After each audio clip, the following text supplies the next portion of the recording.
Welcome back, folks. This is the Get a Grip on Life podcast. On today's show, we have Alana Walker Carpenter.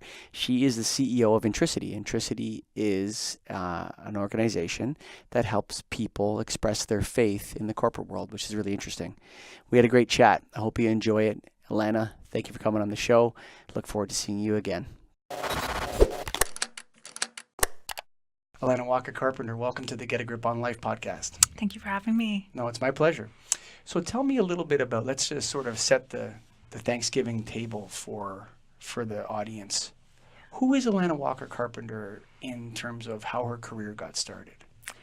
Sure. Actually, my aspirations were to be the Prime Minister of Canada. Ooh. So, switching from that to being a CEO of a not-for-profit faith organization is quite a difference, so to speak. But the common denominator is just the passion for people and want to serve people. Mm-hmm. And so I recognized that I maybe wasn't going to make change through that perspective at that time.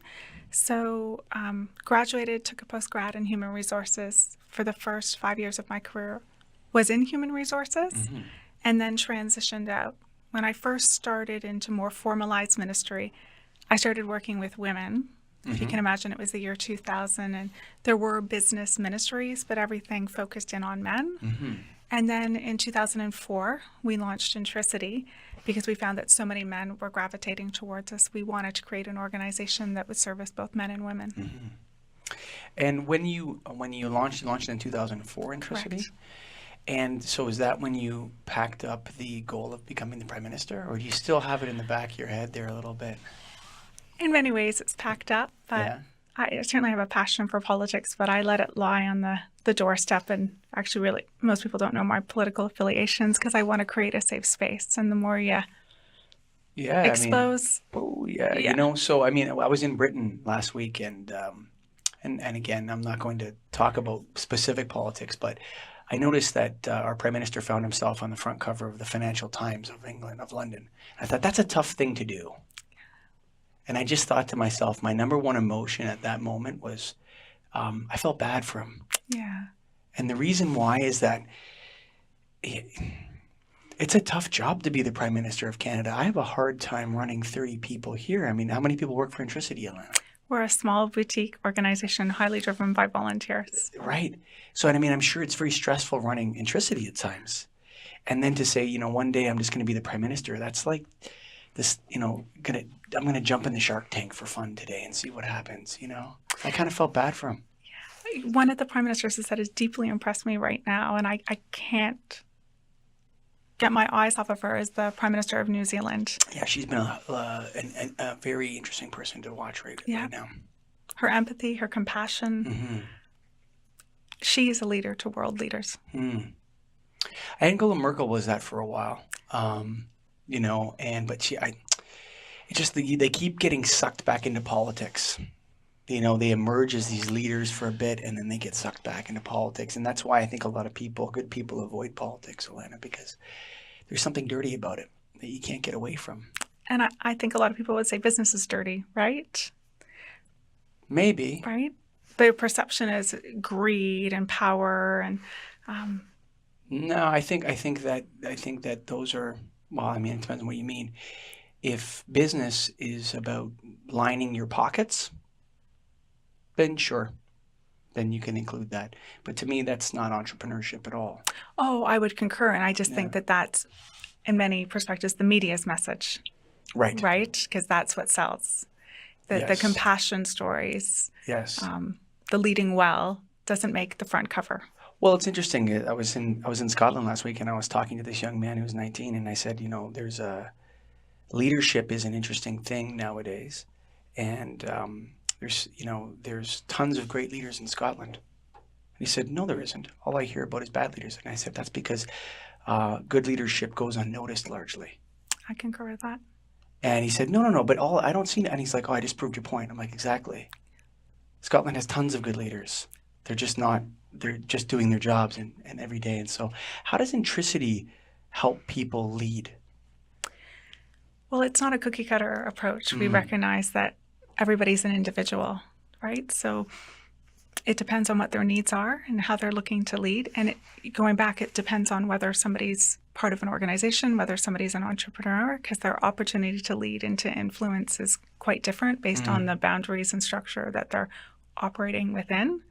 And it depends on what their core competency and leadership qualities are. Like, I have one person that leads with empathy and does it completely authentically.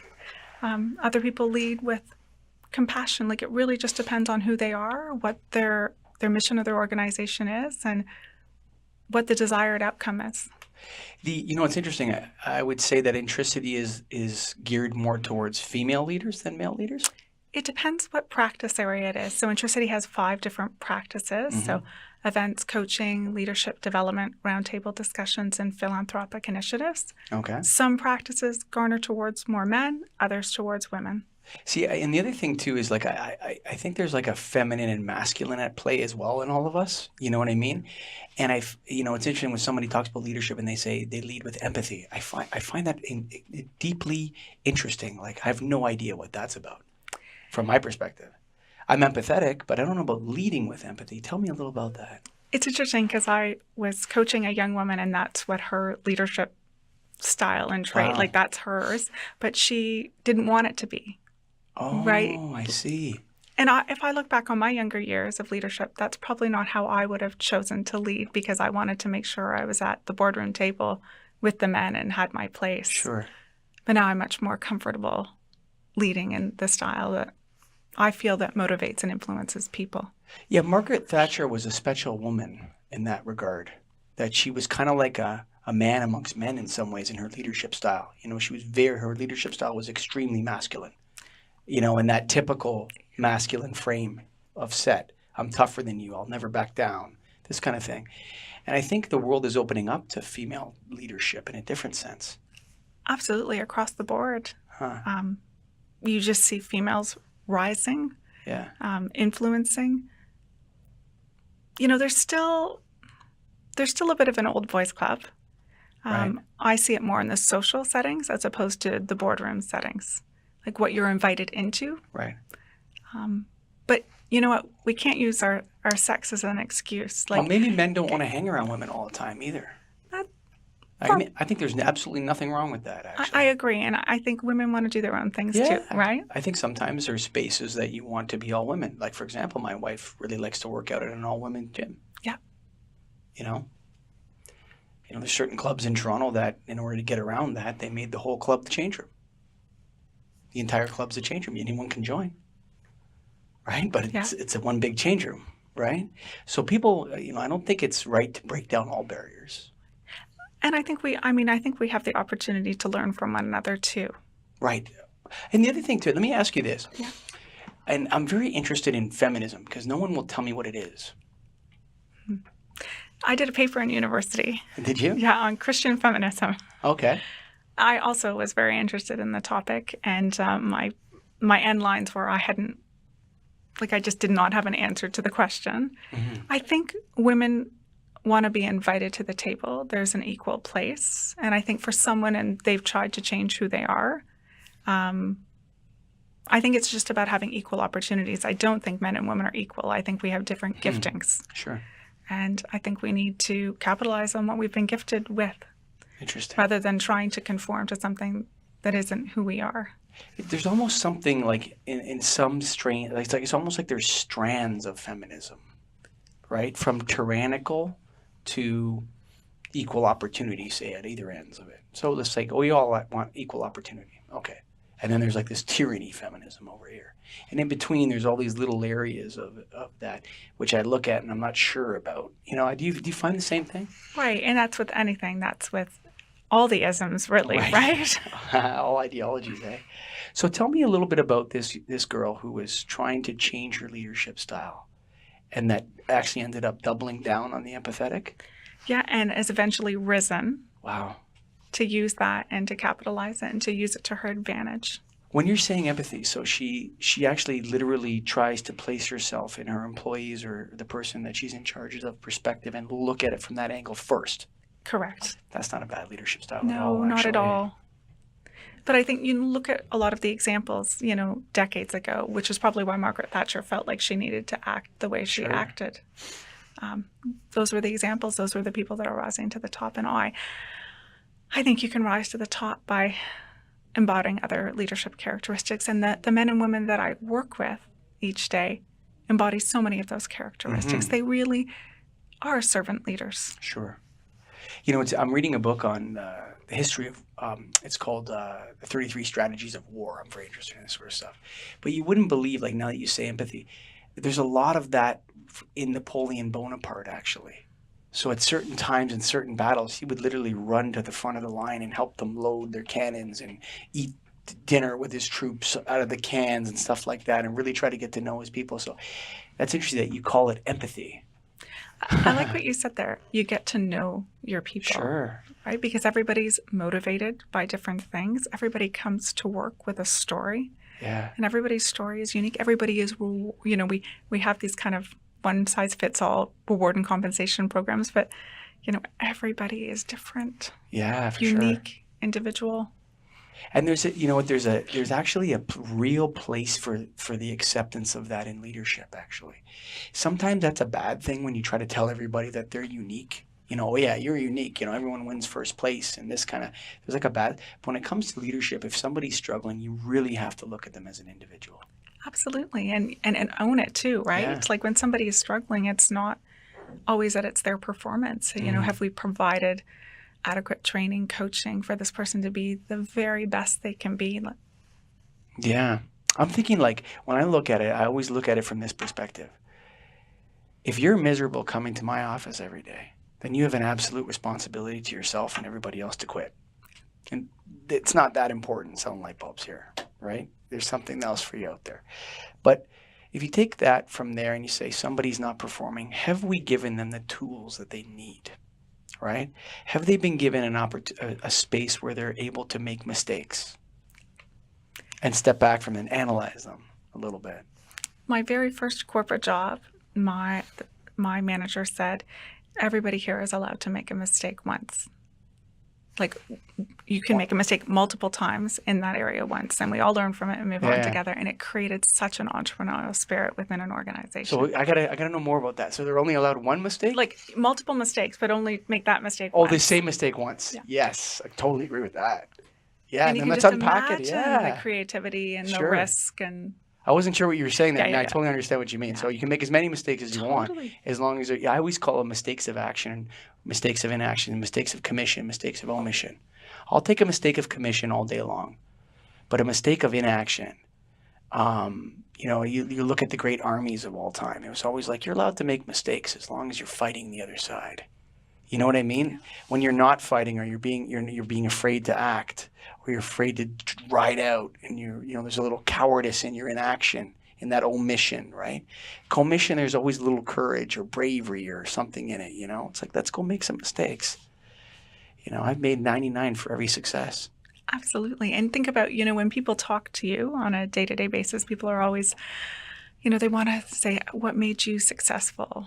I think what's most important is, where did you fail? Like, what did you learn? Sure. How did you rise from that? Well, history is really the history of all the mistakes. Absolutely. I love that. You should write a book on that. It really is. And if you talk to any corporate leader, they try to create these demigod statuses of some certain kinds of entrepreneurs, like Elon Musk, for example. I love Elon Musk. I think he's great. But I look at him and I get a kick out of him. I feel like I'd like to have a beer with the guy or something, because you totally notice when he's talking at times, he's not taking himself that seriously. But other people are like, ooh, this big guy, dealing whatever. It's like it's actually pretty human to be a leader a lot. And it's interesting. The people that have really made it, I think, are the most humble people. Like the people, the Elons, some of the people that I know downtown, I mean, they're not looking for any accolades. Right? They're looking to make a difference. It depends on what you mean by make it, right? So, I mean, if we define that, so let's say you have your faith, your friends, and your family. Correct. All intact, right? And then you have your financial well-being as well. If you have the 4 Fs, faith, friends, family, and financial or whatever, you've made it. If you have just the financial and you don't have the family or the friends or the faith, what do you have? It was interesting. I was talking to a gentleman recently, and he is just so incredibly proud because he's got the financial. Yeah. I've made it, and I just felt like such an emptiness. Yeah. And then there's no desire for the other, right? Like, Yeah. no. I'm so proud of myself. I'm independent. I've done this on my own. Mm-hmm. And I was like, oh, You know what's interesting about that? Do you remember when Barack Obama said, you didn't build those roads, and it was like a huge controversy, right? Like, you didn't build America, and then like the right wing gets crazy. Well, you're saying that I didn't build my business, and let's take everything you said out of context and put it into all this sort of stuff, right? We as a society are standing on the shoulders of giants, like literal historical giants, like the stuff that Western countries have put together, like places like Canada and the United States and England and New Zealand. These places are wonderful, beautiful, safe places to live and have a family and all this. And to say that you succeeded on your own in those places is a most hubristic thing you could possibly say. I agree. One of the things that my parents have taught me is don't forget where you come from, Yeah. right? Like those very humble roots, and take the time to thank people throughout the year that have been there all the way along, or part of the journey, not people that have just tag teamed towards the end. And you were saying about humility. It's interesting that, I was thinking about that and it kind of went in my head. It's the true leadership is almost to evaporate into humility.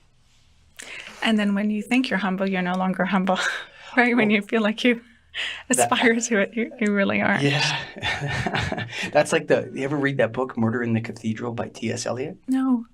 It's a play. And the Archbishop, I can't remember his name, but he's a saint in England. I don't know if he's a saint in the Anglican Church anyway. It's not going to come to anyway, the play. He has 3 tempters come to him, right? And they're the same tempters as Jesus. Have the world, have food, whatever you need, right? And the fourth one it's your fourth tempter. And the Archbishop says, I wasn't expecting you. And the fourth tempter says, be a martyr. Right? And how, like, you think about it, like you're in this loop forever almost in a way, with pride and that. And I think that's a good note to ask you. How does Intriciti help people incorporate their faith into their corporate values and their day-to-day corporate lives? Thank you for asking, because that is what gets me up in the morning, that whole component of integrate faith and business. It's different based on who people are, what level they are in the organization, what influence they have, whether or not they have people working for them or not. Mm-hmm. I'll start off by saying it really is simple. It's how you show up for work, what you bring to the table. I think sometimes when people think about integration of faith and business, and I simply can't do it, they fall back on evangelism and they think it's a lot more confrontational and they have to be confrontational in their approach. Yes. But there's so many different styles and ways in which you can embody your faith, whether it's inviting somebody to an event, whether it's extending friendship, whether it's engaging somebody on an intellectual level. So that's more tactical. A lot of it is just simply showing somebody that you care, engaging in conversation, going the extra mile, just loving, going back to the concept of loving someone well without any strings attached. A while ago, somebody asked me what my own secret to leadership was. They said, Alana, you get the opportunity to interact with so many different types of people on so many different levels. And I said, I love people and I don't need them. And I think a lot just goes back to love. It sounds airy-fairy, but I think people know when they're genuinely loved. And I think that is actually quite countercultural. And if we can bring that into the workplace, that also resonates who we are. And I'm just trying to think about that for a second. So we got, you're saying to bring back, love is such a complicated word in English. Can we have, it's like people say pride, I change it to hubris. That's more descriptive, I think, of what we're talking about. Is it just, what is it? Because love is like, you start unpacking that and people get into, what do you mean by love, right? That means I can't be fired. And it's like, no, that's kind of codependent love, right? Where it's like you're not held to accountability at all. What are we talking about here when you say love? I think you know what you mean. I think the people that ask you feel like they know what you mean. But I don't feel like everybody listening knows what you mean when you say love. I think it's just genuinely being interested in somebody's story, right? Listening well, responding to needs, whatever needs there might be, journeying with people, like not being afraid to enter into complex and messy situations, and being there for the journey, not looking for any accolades. I often say to somebody, I'm with you in the pause of the day and the silence of the night. How would you fire someone under those auspices, though? I'm not averse to firing people.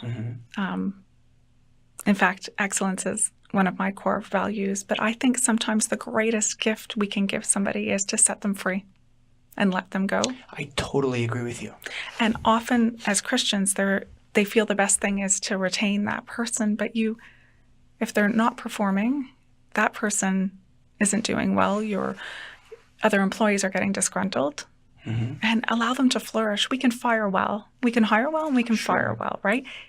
It's, often you can't control the situation, but you can control your response, right? You can't control the fact that this person is not performing well, but you can control how you respond. I think what you're saying is it comes back to true love and avoiding hubris, because that person has somewhere else they can go. They don't need you. That's an interesting perspective on it. I suggested to you that you write a book. One of the books that I'd love to write one day is called Pink Slips, and doing 100 stories of people who got fired. That'd be a great podcast. Right? And where did they end up? What did they end up doing? And I'm sure they're happier than they've ever been. Sometimes it's, I've been an entrepreneur my whole adult life. I was fired when I was 18 from a crazy sales job I had because I got into an ego battle with the other manager, but that doesn't really count. It's when you're fired when you have a mortgage and kids, and that's where it gets a little dicey, right? People really feel that imminent disaster, especially when they get into their 50s and stuff like that, and they worry. It's tough. And, but I think that, resilience, it's like there's something about being cast out again into the world that brings out the best in you. You know what I mean? That allows you to get perspective on things. Does that make sense? Yeah, and I think also when people are fired, we have to remember how much identity is swept into corporate roles, titles, social circles, and all of a sudden you're stripped of that, and you're naked, you're exposed, you're vulnerable, accountable. Yeah. Maybe your wife doesn't love you as much anymore. And that happens. Right? You see divorces happen depending on whether or not that paycheck comes home, and that's both ways, whether it's a wife or a husband. I knew of a family situation where the wife thought the husband was going to work for a year before she realized that he actually was unemployed. Wow. He would get dressed up, pretend he's going to work. Oh, that's the power of shame. Ooh, that's that, yeah. I just think about myself, my own view of myself when I come home to my wife. It's interesting. That's an interesting question for you, just to go off. We're going to go back to faith in a second here. Okay. But this is a question for the ladies out there. Okay. So all the ladies listening to Alana Walker Carpenter talk about leadership and that. Here's an interesting one. My wife and I have 4 kids. When we had the second kid, my wife felt this real strong impulse to stay home with her children. And I felt this real strong impulse to not stay home and go out and work hard my butt off. And I know a lot, and I'm not saying that these emotions are strictly male. I don't know anything about that. Okay. Just my gut tells me that they are. But, it's up for debate if anybody gets mad at me about that. But all the guys I know that have children and families that go out and bust their chops every day and bring home the bacon or whatever words you want to use, they all feel great about themselves for doing that. And a lot of the women I know, they're kind of mixed on that. They feel like a double duty, or like they should be they should spend more time at home or whatever. And you read these economic statistics about housework, how many hours of housework women do as opposed to men. And I look at these things and I'm like, what's going on here? I think there's something disruptive about being a woman and being in the corporate world. That's innate and natural. That's a little question. So let me unpack That's why it a little I asked bit. you. First of all, I think women and men, they want the option, right? We don't want to be told this is what you need to do. Now, I'm very fortunate in my own relationship with my own husband that we have a really healthy rhythm, and who's ever in the best position does whatever. I myself didn't take a formal maternity leave. I took 3 months and then I slid back into work because my organization is based on relationships, and it's hard to shelve relationships. It's a lot more easier to shelve a widget. Sure. When I listen to people's stories... By the way, every organization is based on relationships. I would like to think so. But anyway, carry forward. Yeah. But that's not always demonstrated. Yeah. This is a huge problem in people's marriages, and it's a burden to my own heart just in the way in which they're working out their rhythms. I think even with two people working, whether it's corporately or whatever they're doing, a lot still falls on the women, and there's a lot of resentment in relationships. Now, in saying that, I don't want to use the word progressive, but I know a gentleman that's taken a paternity leave for all 3 of his girls and cultivated a relationship with each one of his girls. You know what the problem with paternity leave is? I'll tell you right now. I'll fix paternity leave for you right now. Okay? The problem with paternity leave is they pretend it's maternity leave in reverse for dudes. Right? So then I think in Sweden, you can take your paternity leave whenever you want. And for some reason, all the men take it at moose hunting season. And it's not because they're moose hunting without their kids. It's because they're taking their kids moose hunting. You understand what I mean? Like initially they reported it, that it's like, these guys are just going moose hunting and dumping everything on their women. But actually, no, what ended up happening is they were taking their sons moose hunting and spending very valuable time with their sons. And then what dawned on me is like, I have 4 kids. I don't want to be with a baby for a year. I'll be honest with you. I can't really relate to a baby. I don't even know what a baby does. But my wife was beautiful at relating. Now, I'm not saying that all men are like this or all women, but I think if they offered maternity leave, but if they just said paternity or parental leave is a year anytime you want to take it, I think you would see way more men take paternity leaves, and families would be much stronger. Because my brother is a pilot, and he happens to have a lot of time off, and he's got little kids. And he has such a wonderful time with his kids, spending time when they're young. But when they're babies, men have a hard time relating to babies. So if we just accepted that maybe there's a difference between men and women, and men may want to have a later paternity leave, but some women may want to have a later parental leave, you would attract much more men. Because what a lot of these economists say is it's not fair. If men just took the same maternity leave women took, then we'd have the equalization of this career disruption, and then all our problems would go away. Well, I don't know if that's true, but I'll tell you that I would be way more likely to take a maternity leave when one of my kids is 10, 5, 11, rather than when maybe the laws do exist about that, and I'm wrong, but I think that's key. It's interesting you say that because, researchers will say those first 5 years are the most formative and you should bond with your child or children. And I had a friend, a trusted friend, say to me, they really need you in their teens and 20s too, right? So if parental leave was offered then, I know a gentleman downtown, he had 4 daughters and he took each one to a third world country. Yeah, sure. When they turned 16. Now he told me he would have preferred to do it now when they were 10, so they didn't get into that material like you think it would have been more impactful. Yeah.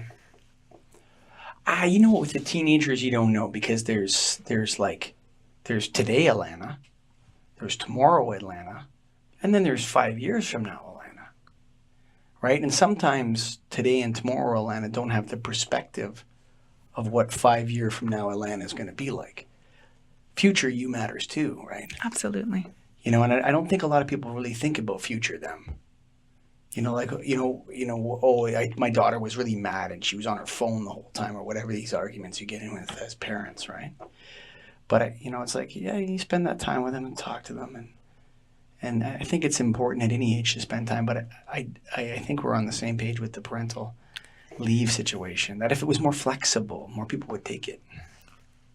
But one thing that's important, whether you're on leave or not on leave, it's quality time, not the amount of time you spend. And I see parents that are just not engaged in their children. Yes, I agree with that. Yeah. So how would then so that's a part of faith in your business as well, is knowing, you have your faith, your friends, your family, and your finances, right? So you incorporate that as a strategy in how you deal with people. Is that your understanding of their situations as a human being? Absolutely. And a lot of things gets completely out of the whack because of then unhealthy rhythms within corporate Canada. Right. So if we tend to use work-life balance, but I think a lot stems from the lifestyles we're leading, the absolutely feeling that we need to be on all the time. If we could just get a better check and balance of our own personal lives, then that would just be reflective in all of our relationships with our spouse, our parents, siblings, children, community members. I think everything emanates from your relationship with your spouse. I think everything kind of emanates out from that. Because, and maybe it's because I'm a Christian and I don't think straight or whatever anyone's talking to me, but when I think about it, everything comes from that, when the two become one and they make a family. And then from that position of strength, you then go out into the world. And then it gives you to be married with a family, for me as a man, anecdotal. Again, I'm not a researcher on this sort of stuff, but I would say, just from my anecdotal observations, that married men with children are far more successful and work way harder and have a better understanding of how the world should be positioned. Now, that doesn't mean that you need to be married with kids or anyone should feel any pressure for that. But I just think there's something to being a father and being a husband that really grounds men very well in what they're supposed to do every day with their life. Well, I even said to my own husband, it's so important that we work on our marriage because it is countercultural, the love we share between one another, the way we serve each other, the way we nurture our relationship with our son, the way we relate to our community. It almost is countercultural, you know that? It's sad when you say that. Because that's it's like when people talk about, you hear so much how great sex is. I mean, okay. What an overrated thing to have sex with as many people as you can. Maybe not even overrated. Maybe like the goal of that seems so perverse to me. And it's like I don't even know where I'm going with this, but it's like it goes against the whole idea of, I'm going to say a funny word, monogamous pair bonds. But that comes back to, again, power, control. Ego. For men, it's all ego. I don't know what it is for women, but I know when you see a guy who's a womanizer, ego. That guy's got a big ego that needs to be served. Yeah, he's going to say whatever. There's nothing more disgusting than a degenerate womanizer, actually. Could be the most disgusting thing in the world. It's interesting. Is that okay to say on a podcast about Intriciti? But I was just thinking about when I lived at Yonge and Eglinton. I had this cute little apartment, which I thought was in this sweet little building. Sure. And there was a prostitute next door. Sure. And I was a little surprised. I went to the police station, was chatting with them, and they're like, yeah, it's a whole new thing where women want more power and control. And it's not just, it just was really shocking to me. I could talk about this a little bit more if you want, or we can go back to Intriciti a little bit, but I really feel sad about the way I think women have it actually in some ways tougher now more than ever. Even with all the gains from feminism on certain areas, there's just I have 3 daughters, there's so much pressure on them to look a certain way, to take these stupid selfie pictures of themselves and put them on. I told them my son actually was on a rugby tour, and they're all connected through this incestuous Instagram, Snapchat world, right? With their fake names, and they don't have to be who they really are, and making up stuff. And he actually got into a fight because one of the kids on his team was talking about his sister, on Instagram, and then he ends up saying, that, who's that? That's my sister. And then my son ends up hitting him, and there's a big brouhaha about that. The coaches are like, this, you shouldn't have done that, whatever. But it's like, I told my son, high five, buddy. That's good, actually. I'm okay with that fighting. I mean, I don't know what to say about that, but to me, it's like, yeah, don't let them talk like that about your sister. I just can't imagine, particularly looking at it from the lens of a woman, being a young girl. Oh, it's crazy. Like, I've held off on the phone till middle school with my own son. Just, even thinking about just how much I struggled with my image growing up. And then there you are, people only post the best photos. They only share the best opportunities that they've been involved in. Social media is an envy generating thing.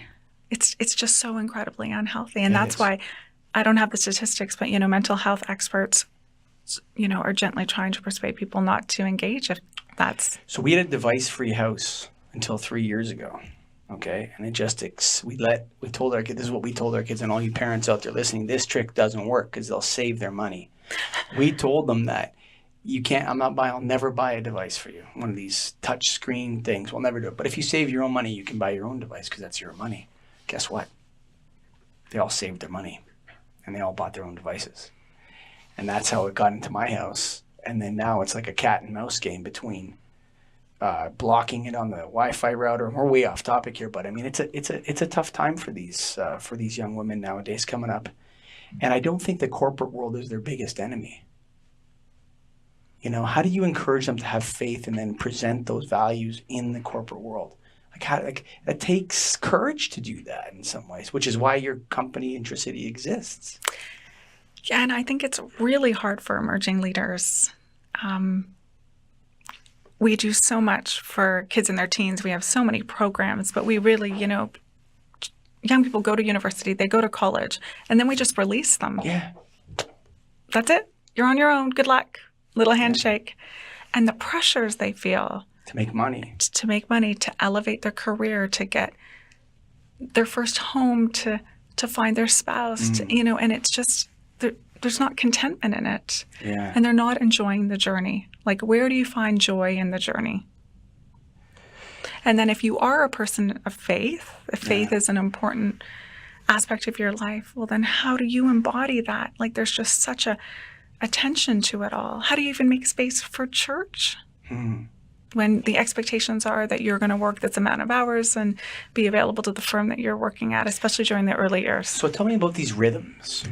Unpack that for me a little bit. You said the business rhythms of corporate Canada are corrupted. I think for me, I realized years ago there's no such thing as work-life balance. Like, one week doesn't duplicate the next week. So how can we create healthy rhythms, sort of working up, doing that project, taking a rest, moving on to something else?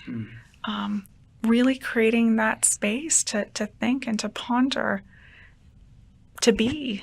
And we don't do that, right? It's different for an entrepreneur a little bit because you've got a little bit more control of how your days are spent or not spent.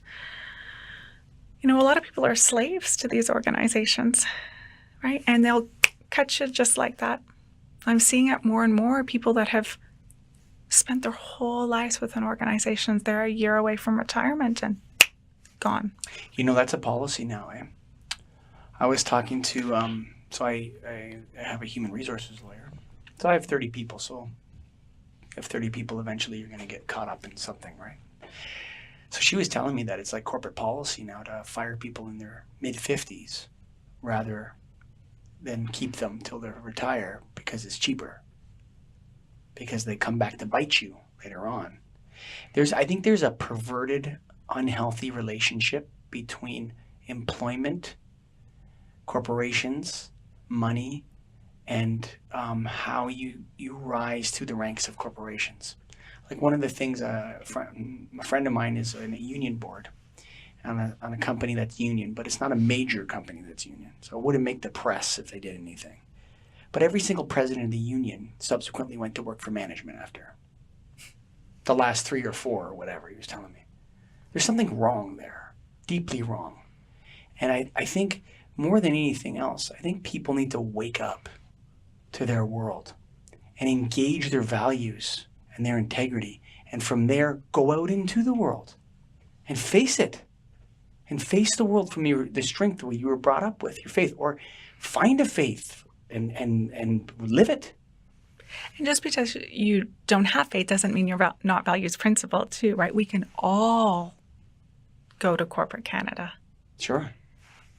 Be value principled. Champion what you feel is important at the boardroom table. Be relentless about it. Yeah. Don't let it die there. Well, I'll tell you something. There's a reason why some stories survive and other ones don't. And whether or not you believe that Jesus Christ died and is the Son of God, or is or isn't, or whether you believe the world is 5,000 years old, which I don't, but some people do. But those stories are incredibly valuable as guides towards what to do when you come into certain situations, especially the parables of Jesus in the gospel. They are super simple and easy to understand when you enter certain situations. Scattering seeds, right? The parable of the talents, the parable of the prodigal son. Did you actually, here's an interesting one. The prodigal son is not even the one that went away. It's the envious one at the end. And when you start to unpack these stories and read them really deeply, you'll see that this stuff happens every day.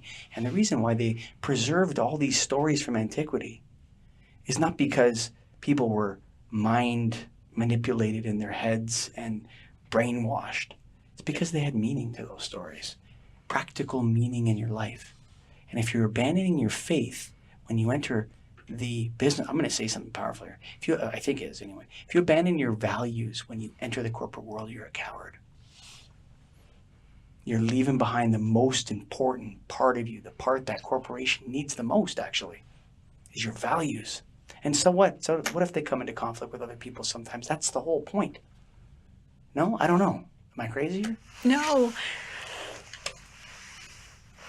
I think values are what solidifies relationships. Yeah, and I think your values come from your faith. It cultivates trust. It says who you are. It enables people to work with you confidently. Yeah.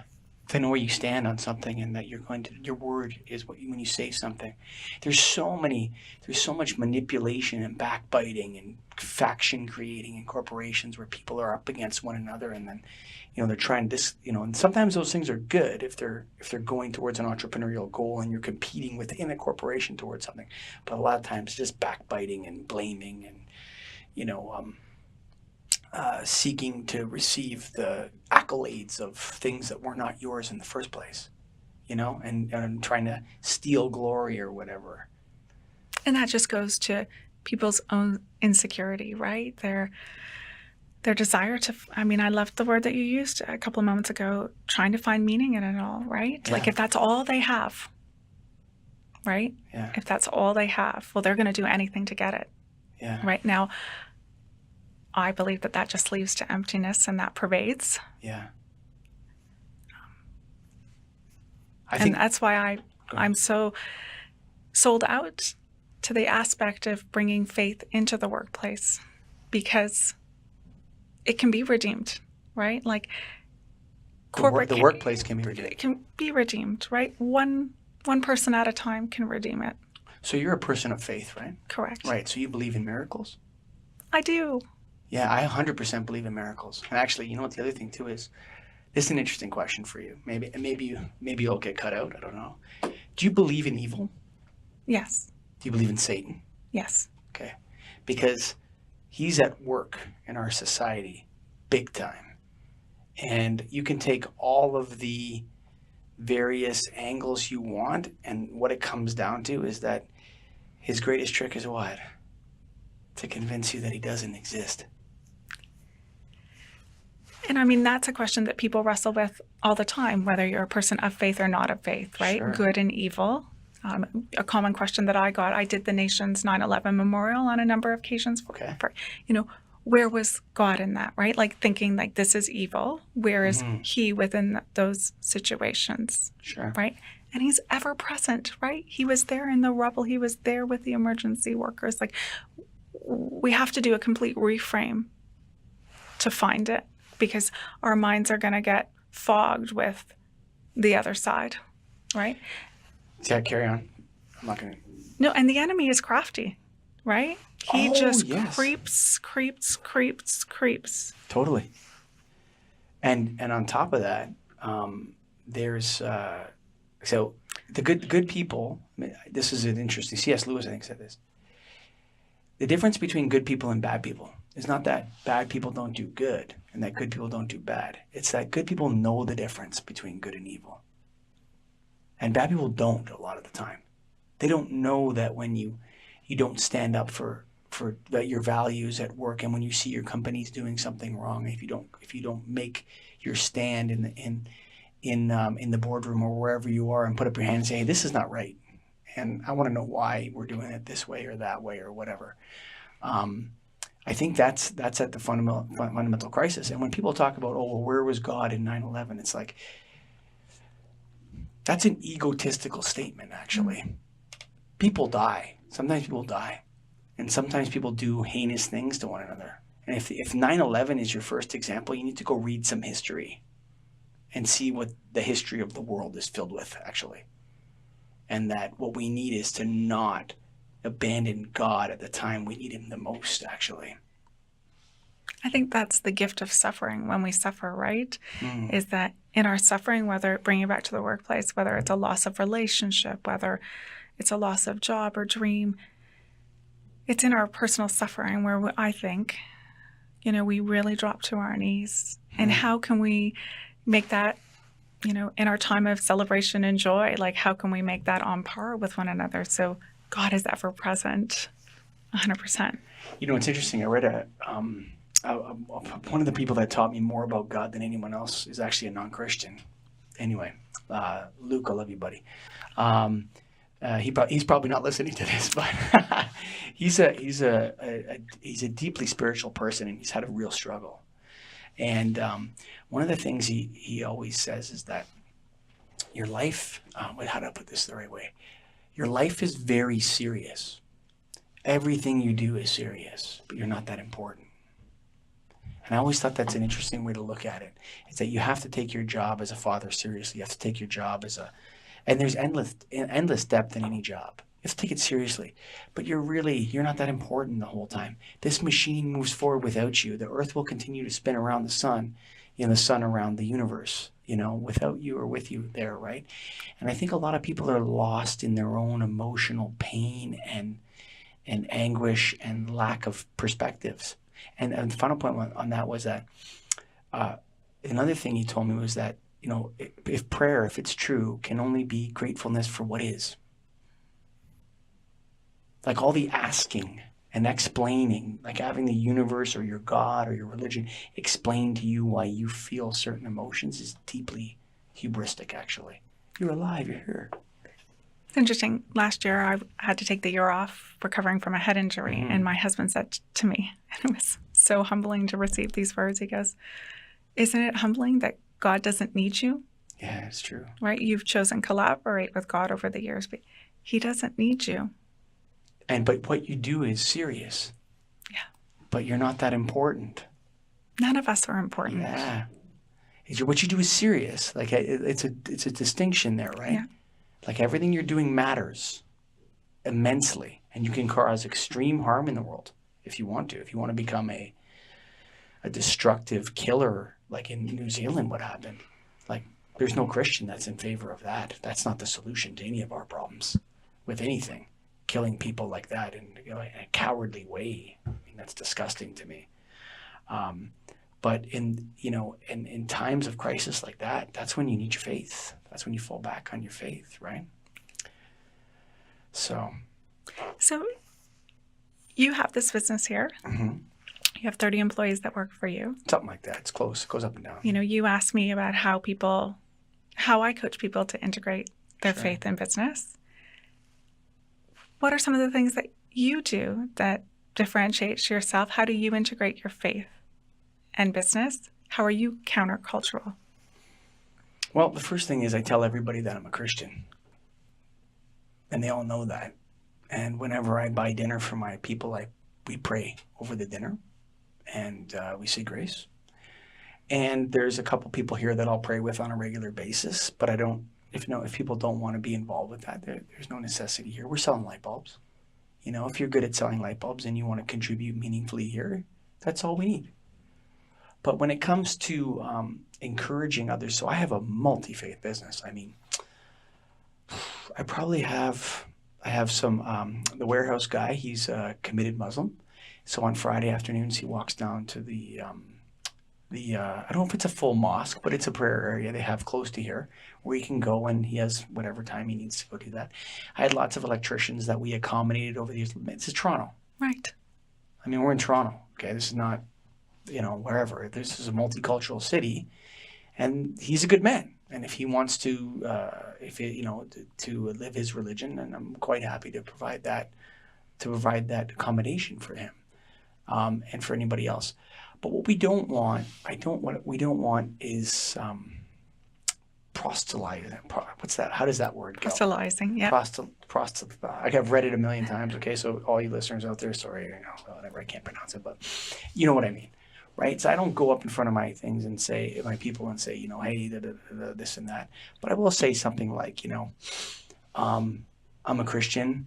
I'm proud of my faith. I'm loyal to Canada. That flag over there, that's the flag I'm loyal to. Canadian flag, and we invite everybody here to participate in this business in polite and meaningful ways. But those things are not questionable. Like, Canada is bad. No, Canada is good. This person, we're going to, we hate on the culture that provides us the safety we need. No, we all vote in elections. That's what we do, right? And so I say things to my people like, you have to vote or you're fired. Right? You have to vote. It's not, you don't have a question about that. Why? Because voting is absolutely essential to the exercise of democracy. I don't know who to vote for. Then go put a big X on your ballot and put it in. You failed your society if you don't know how to vote. You understand? And so I deeply believe, like, in the principles of democracy, free enterprise, the rule of law. These are all things that it took the West thousands of years to come up with these concepts. Like, back to the Romans and the Greeks. Have you ever been to the Vatican? You go to the Vatican, and there's like this pathway from the beginning to where you get to Christendom. And it's like this inheritance from the Greeks and the Romans forward. And like the Catholic Church shows you, and you go into the map room, and it shows the map's getting bigger, and the world's getting bigger, and Christendom's getting bigger. And you see, like, the development of the ideas of complex societies like ours. Like, how do we interrelate to one another in a manner that's meaningful, peaceful, and allows people to succeed at varying levels, to where wealth doesn't go to one group or another group, like, too much. We have to allow a certain amount of the gains from business to go to people who will reinvest them, right? Like, that's capitalism. But I believe in free enterprise. I believe in democracy. But I also think that in a democracy, people get the leaders they deserve. Right? It's not democracy's fault. You know what I'm saying? Yeah. Your values chose that guy. He's a direct, or that gal. Direct reflection. Direct reflection of the people. And so when you see these cowards arguing over Brexit in Britain, I was just in Scotland last week. Cowards, absolute coward. Like, it's like if you read The Economist or any of these things, you check in, it's a complete cast of characters. It's a real vacuum of leadership, and it's so sad for those people. And you see other examples of this in, I use Britain because most people go, who's Theresa May? But if I start getting into, then you start getting polarizing people because they know more about it, or they think they know more about it. But this is also a dangerous time for the West and our values, because there actually is a competing system to ours right now. Right? Like what they call state capitalism, which is China, is a real competitive system to ours. Like, it offers an alternative, like Soviet Russia did. There's a battle of ideas going on. China is slowly creeping all over the world with their system, which is godless, lie to the people. Like, if you go to Shanghai, the official air quality index is this. If you walk by the U.S. Embassy, it's much different. Like the air quality index. Now, do you think the United States is lying? I don't think so. Maybe. I don't know. That's a complicated thing. But I definitely know that the air in Shanghai is completely dirty with nasty. You can't see the sun in that city.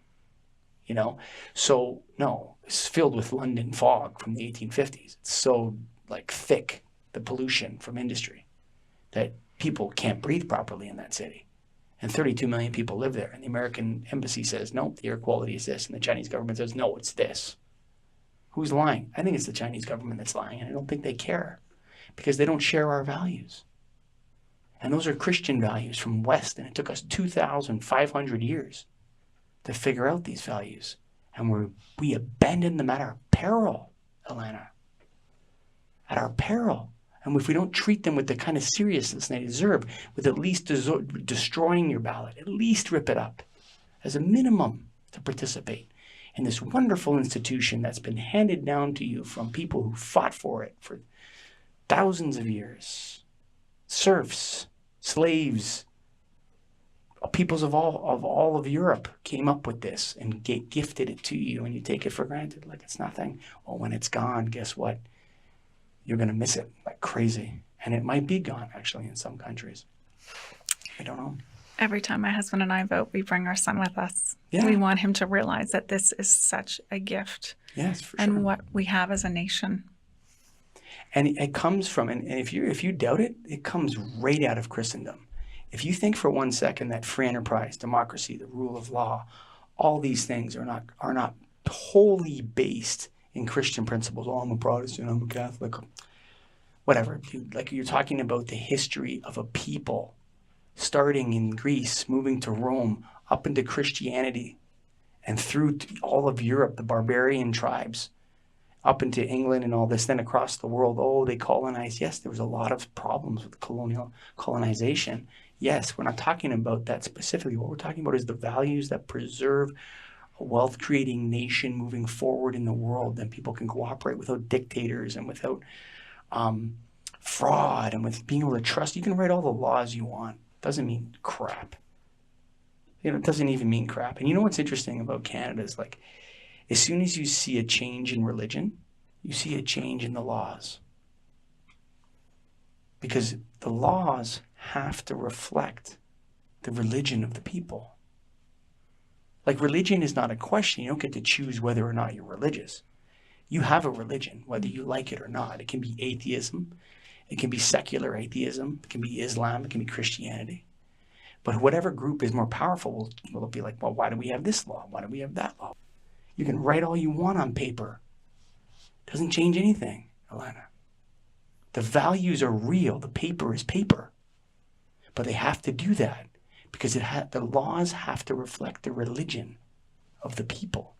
And that's why there's all this law changing going on right now in all these states, and there's all this debate. One of the beautiful things during Canada 150 is they gathered all sorts of different faiths together, and it was called Faith in Canada 150. Mm-hmm. And it was just a beautiful representation of that faith matters. For sure. Right? And there is a halo effect to faith. Tell me about the halo effect. Well, just no matter what it is, you have a church within a community or a mosque within a community, sure, or a shul within a community, and they're caring for people, right? They're, sure, whether it's emotional care, whether it's tangible, like food, shelter, employment agencies, there isn't. They're active in the communities they're in. Yes, for sure. And the cost to not having these places of worship, sure, is so significant.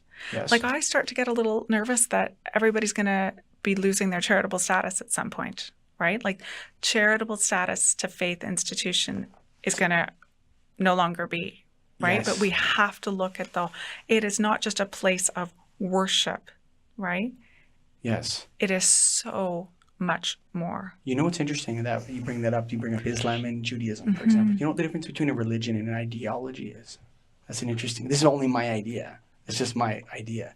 So a religion is an ideology that has proved its worth in some way or another, as a system of living, right? So you're living by a code or a system of some way where you can fall back on if you don't know what to do, right? So you could say, what should I do? Well, why don't I read the Sermon on the Mount?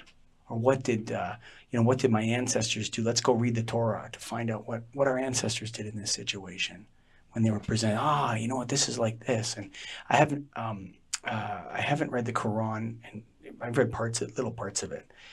But I've employed many wonderful Muslims here at my office, and the ones that are deeply religious, I'm sure there's hate-filled ones out there. But there's hate-filled Christians, yeah, for sure. hate-filled Jews. Well, I would say that those people probably aren't living their faith, but I don't like to speculate on what other faiths I don't know about mean. You kind of get in. That's not the true meaning of Islam. Well, I don't know what the true meaning of Islam is, or Judaism.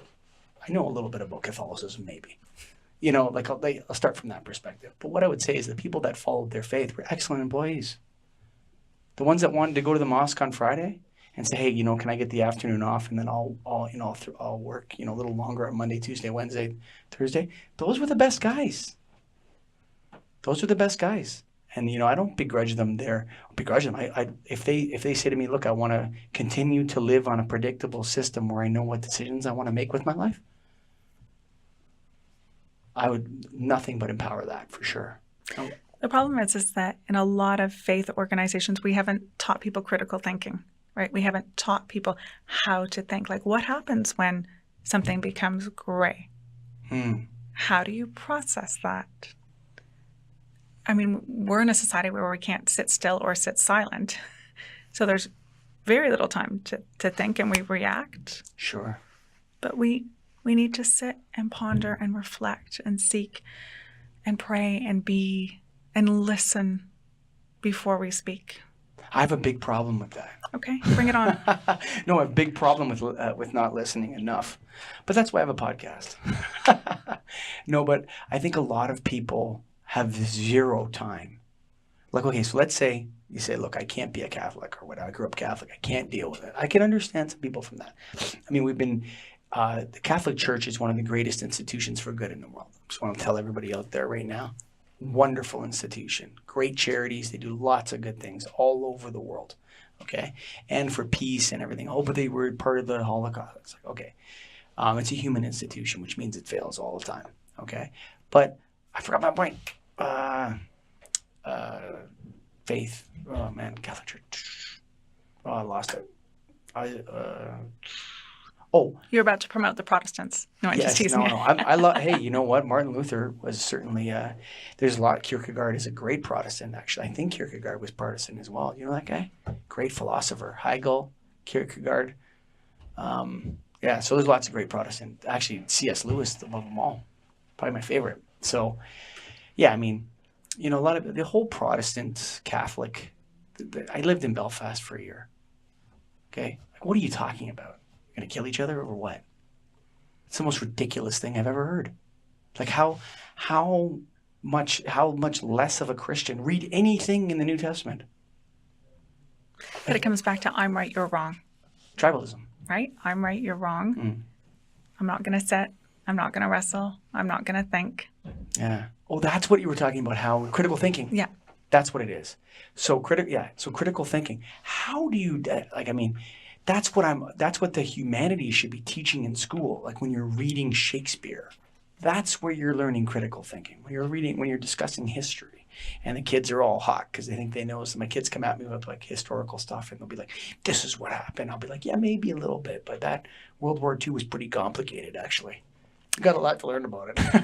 If I looked at my public school years, and no disrespect to the public school system, my son is at public school, I learned how to regurgitate information. I knew how to work the system and how to get an A. I did not learn how to think. It was only later on at university and even as I began to work that I really learned how to think. That's because you can't learn how to think if you don't have any decisions in front of you. Like being able to make decisions for yourself is fundamental to the critical thinking learning process. Okay? So if you're in school and you don't get to make any decisions on anything, well, you're never going to get to learn to think about anything. Right? So part of that's parenting, part of that's Boy Scouts, part of that's Air Cadets, part of that's canoeing out into the bush and going out into the world and the call to adventure, right? Where you go and you learn how to be a man or a woman or whatever terminology you want to use. So you need to be able to make decisions. And what we've done is push the decision making to older and older in people. So now, no. Like I told my son, you don't even have to go to high school. He's in grade 8. Like you got to make a decision whether or not you're going to go to high school. So what are you talking about, Dad? I'm like, you don't have to go to high school if you don't want to. Actually, I think it's partially a waste of time. I think if you were to spend, 40 hours a week working a job and we put you in some tutoring and you took some online courses, you could do your high school without getting involved in any of that garbage. And you could become a black belt in jiu-jitsu too. It's like you make your decision. You want to go to high school? Tell me if you want to go to high school because you don't have to do it. And then the kids are, well, you got to go through high school. You can't drop out of high school. God forbid that. But I hate it, Dad. I hate it. All the kids here are doing drugs or having sex or whatever. And I can't stop getting into the sin and whatever it is that's going on. Get me out of here. Really, sometimes that behavior is just saying, get me out of here. Right? And our high schools are so toxic in some ways. I know, but we need to be there. You? Like, we need to be lights. Like, for me, like, when my husband and I were dating, like, the breaker upper would have been, you want to send our child to a faith school. Oh, really? That would have been. Really? My kids go to a Christian school. Huh. Like, because I just feel so compelled to My that kids light. go to a Protestant Christian school. Think about how crazy that is. It's okay. And my sister-in-law teaches in a Christian school. So I just so sold out to that light aspect. Yeah. Not just How old for is your son? 10. 10? Okay. Not just for him, but for the relationships that I knew my husband and I would be able to cultivate with other parents. And it's not to say that we don't wrestle with some of the material that is within the school system. But the reality of the matter is that faith teaching is our responsibility, right? It's not even the church's responsibility. We have to own it as parents. Yeah, but I got news for you. The older your kid gets, the less of influence you have on it. I understand. Right, so you're probably at like a 30% influence right now. By the time he's 15, maybe 15% influence. So, our responsibility, again, is to doing a check and balance in the relationships that he has around him, right? What friends are you friends with? What are the parents like? Are you, do you have a healthy dance card of associating with people that don't share the same values to those people that have the same values? Yeah, but I think that's a lot of pressure on a kid. The world doesn't scare me. No? Yeah. And it was interesting that we were talking about decision making because I find myself right now always saying, son, you've made a great decision. Like reaffirming the decisions that are made. I think that the critical thinking skills will be ultimately honed when you can just say to the kid, you made a crappy decision, actually. I agree, and that goes back to the failure and risk and the mistakes. Yeah, go for it. What did you do? I did this. What happened? My husband and I both have spiritual directors, and one of the things that both of our spiritual directors suggested is that every week we talk about things that went well for us, things that didn't go well for us, and things that we're feeling anxious about because our little boy's perception is that everything goes well for us, right? So we wanted to show him that no, right? Sure. Things take hard work. And you said something to me about showing up every day earlier in the show. And it's interesting because my spiritual director is actually an interesting guy. He's not a Christian, but he's we could get into some serious stuff about Luke Sellers, but he's definitely a messenger from God. But his process is, he starts off by saying to people, and I think a lot of people that are, thinking about, not, gosh, I feel like I'm hiding from myself. How can I let my light out? It's like, you got to start showing up for yourself every day. Are you exercising? Are you eating right? Are you sleeping enough? We're not talking about self-care or fancy work-life balance. We're talking about basics. Basics. Did you eat healthy today? Did you drink enough water? Do you have enough fiber in your diet? Are you sleeping at night? Do you need some herbs, or do you need, are you low on, iron? What's that iron thing that my wife used to get when she was pregnant? She'd become low on iron. Anemic. Anemic, right? Are you anemic? I mean, because oh no, I only sleep 4 hours a night. Well, okay, we need to fix that right now, actually, number one. And by doing that, your relationships around you become healthier and healthier and healthier. Sure. As you become healthy, they Yes. become healthy. And then you have to, and then with him, you have to implement showing up for yourself. That's exercise, sleep, food, water, whatever, the basics. What you're talking about is just putting on your own mask before you put the mask on somebody else. Exactly. Right? Yeah, exactly. So you're showing up for yourself every day. Obviously, all of a sudden you're exuding health and positivity because you did the things for yourself that you need to do today to feel good, right? Then what you need to do is you need to put into some sort of regime of prayer and meditation into that. That self-reflection time you were talking about. How do you do that? Well, there's lots of faiths out there that will teach you.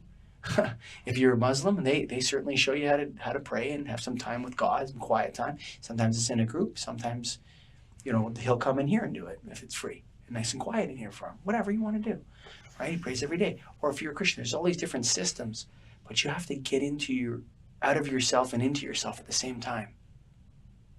I think that's so essential to people nowadays. They have no time where they're just quiet.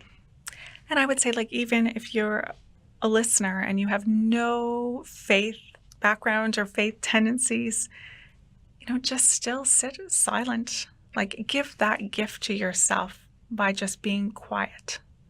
Yeah. Pascal Blaise says all the problems in the earth are a result of men who cannot sit in a quiet room alone. Sit down for a bit. Go spend, nature, that's the other thing. Go hug a tree. There's a tree out here that I hug on a regular basis. I go give him a big hug. You know why? Because he's probably been there for 300 years.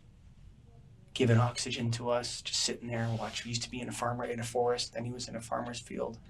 Now he's at the middle of Gordon Baker and Victoria. People think I'm crazy. Yeah, I go hug trees sometimes, folks. Just give him a big hug, put your arms around him and say thank you for oxygen and for... You're here. Look at you. You're so beautiful compared to me. You're so old. What do you have to tell me? So many people are lost and they're too busy driving to stop for gas. You sound like Jimmy Fallon, his little thank you notes that he does online. I don't know that guy. So absurd. But no, seriously, hug a tree, man. Don't be so, I can't hug a tree. That's ridiculous. Why is it so ridiculous, man? Think about it for a minute. You breathe. Feels good? Yeah. That guy's been pumping out oxygen for 300 years over there in the corner. So, a lot of people got to get into nature and get into themselves and spend 5 minutes a day praying or meditating. Or just being quiet, right? Yeah. Just quiet. No phone, no TV, no sound. Yes. And, when people are just starting out, I say just have your cup of coffee or tea and sit quietly. Just start there. Sure. Can I do an exercise with you? Yeah. Okay. So I want you to take your mind and I want you to put it out there. And then I'll take my mind and I'll put it out there. Just physically do that. All of the things that you're thinking about right now, right? So you take it, everything, all your past, everything, and put it out there. Okay, now it's out there. Is your mind out there? It's out there. Okay, what's left? Me. It's just you and me here, right? And we're spinning around on a rock here, on a wet rock. But that's the problem, right? The problem is that for so many people, life is a performance and they're not me. They don't even know who they are. Yeah. They're stuck in their ego. And the ego is such a nasty thing. It's so nasty. The ego, right now, Satan is working through the ego in our society, through Facebook and Instagram and envy and ego. And the ego wants two things. It wants conflict or validation. As soon as you don't validate, it goes into conflict, right? So then you find yourself in these codependent wars with people that nothing ever seems to make sense. It's because they're in their ego. They can't sit with another person and just be, Yeah, so often, the conversation where somebody's just continuing to trump you, right? Yeah. There's just not that contentment, celebration. Yeah, there's something to quiet time and prayer. And if you're looking for advice on prayer, just the easiest way to pray, folks, is just make a list of what you're grateful for. Just make a list. my wife, my kids, my new house, whatever it is that you Or can. just simple things. Yeah. Like, how about air to breathe? I'm alive. I'm grateful for that. Whatever it is, start just being grateful. And then in meditation, it's just quiet time. And then if sometimes it gets so quiet that you can hear the voice of God, actually. That's what That's happens. the beauty of quietness. Yes. And that's why I've started to nudge more and more to that quiet, like be quiet and still. Still have the opportunity to do a devotion or to read scripture, because God uses those things to speak to us too. But when we're just there in his presence, the way he can nudge you. And it was interesting that you were chatting about trees, because I find God speaks to me through nature, specifically trees. Oh, trees, they speak to each other, actually. I hate to say it, but they talk to each other. Look at him. No. They may say, look at this egotistical maniac running around here, thinks he matters in the world. He's so important. I've been here for 300 years. Just here. And you cut down my friend. Or whatever, they're real. Those trees are real. Tolkien had it right. J.R.R. Tolkien and what are those called? The Ents. The trees that talk and move real slow. Did you ever read those books? Or watch No, my little boy has them on his shelf though. Oh yeah, the Ents. They're trees that are alive and they talk and they come out of their zone. So yeah, anyway, we're going really crazy wild here, but on the Get a Grip on Life podcast. But yeah. I've reflected on last year, be still and know that I am God, right? Because last year was a year of stillness for me. And I think prior to that, I focused on the be still, and I did. And know that I am God, right? I think people feel like they can't be still. They can't unbusy themselves because they actually don't trust that God can be God. Let me think about that. They don't trust. Oh, that's for sure, Right? 100%. Yes, I understand what you mean. Even people of faith, right? The busy culture. You ask someone if they believe in Satan. That's the real key. Like, do you believe in evil? Yeah, I believe in evil. Do you believe in Satan? No, what do you mean by Satan? Do you believe in the opposite of God? Because you said you believe in God. We live in polarity, for sure. God created the polarity, and he told us all about it in his books. Right? Do you believe in Satan? Yes. Okay. So then now you can look at the world from the Christian perspective. And you can't look at the world from the Christian perspective if you don't believe in Satan. It's not a question I don't really ask people. Oh, but if you want to find out if they're a Christian truly or not, that's one of the ways. Because everyone, oh, do you believe in God? Yeah, sure, yeah, God, yeah. We're like this, God and I. Do you believe in evil? Yeah, kinda. How about hell? Oh, hell is 100% real. Oh no, I was just mocking. Oh yeah, okay. Yeah. Oh yeah. Oh, that's well. I mean, nobody really goes to hell. Come on. I mean, there's people in hell right now, and I'll go show you to them. I'll go show them to you right now. You could go walk around, go take a subway downtown, walk around for a bit, and we'll just see people that are in hell right now. And I think that is why I'm so passionate about the integration of faith and business, because we can influence our culture through our faith. And there are people, like you've just said, living in hell. Sure. And yes, committing our lives to Christ, the beautiful gift of heaven bound. But for me, it is the here and now. How can your life be transformed now? How can you find that peace and contentment now, at age 44, at age 23, at age 72? After an accident. However it happens for you. For some people, it's a life tragedy. For others, it's a simple exploration. But God is not irrelevant. He brings meaning and purpose and wholeness. No, he is meaning and purpose and wholeness. Yes. He doesn't bring it. He is it. That's what he is. When you ask what God is meaning and purpose and belonging and love and acceptance and true love for other humans. And Satan is emptiness, confusion, darkness, greed, lust, Disruption, chaos. And you live in that polarity every day. And if you think hell doesn't exist, you could get there pretty darn quick. I'll tell you that right now. And it's not a place. Hell is not a place you go. Hell is a place you're on the way to. Mm-hmm. And any one of us is either on their way to heaven or hell, and they're approaching. We've made it real easy for our young people to get into hell real quick. And you don't have to go very far on Instagram to see people that are clearly in hell, acting like crazy maniacs and being encouraged to do so, using their body as some sort of bizarre playground to people to take visual pleasure from. It's absolutely insane, actually, in some instances, Alana. Whew. Well, there's food for thought for any today. But let me ask you, because sometimes I end these things and I think, oh man, I should have talked to her about that. But what religion are you? So I didn't grow up in a faith home. Ooh, now we got the real story. Yeah. So that's not really a fair assessment. I grew up going to church at Christmas and Easter when I visited my grandparents, which I'm sure a lot of your listeners, Sure, whether they're visiting their grandparents or parents. I went to camp up north, and that's when I really understood who Jesus was and wanted to be in a relationship with me. My husband and I have chosen to worship at a Baptist church.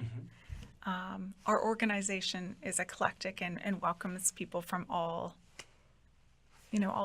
different walks of life and different faith backgrounds. It's not hostile to any particular type No. of faith, right? You're not promoting one faith over the other. We examine things from a Christian perspective, Sure. so that needs to be clear because I don't want anyone to be sideswiped when they enter a small group or attend an event, but we welcome all. Yeah. And so your Christian journey started at camp at what age? 8, 9. Oh, really? Yeah. So there you go. My teen years were formative for me, where a gentleman would pick me up and bring me to a Bible study every week. Okay.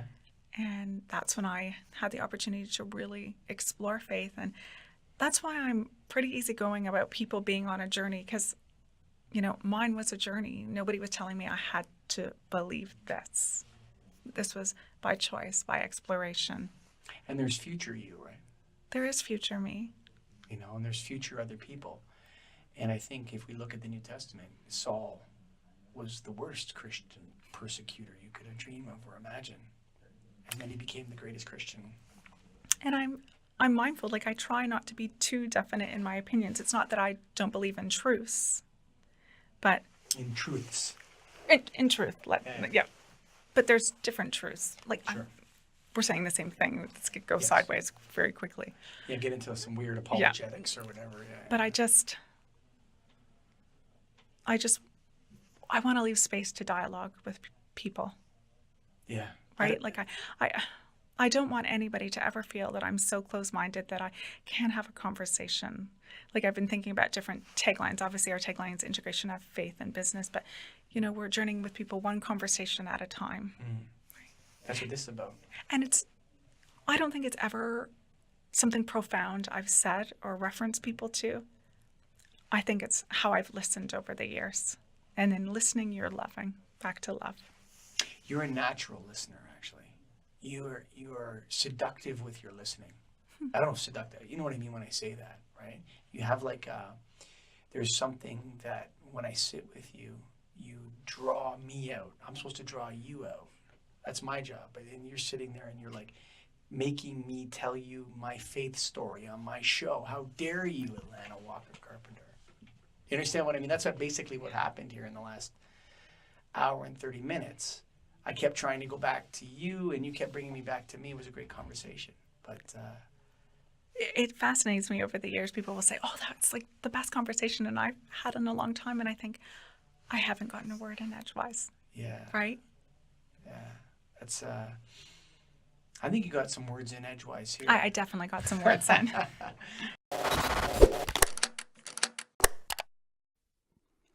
Well, folks, that's another episode of the Get a Grip on Life podcast. I'd like to thank Alana Walker Carpenter from Intriciti for coming on the program and telling us, well, we talked about her company. We talked about the business world. We talked about leadership. We talked about a whole bunch of stuff. It was really fun. Alana, it was my pleasure to meet you and spend some time with you.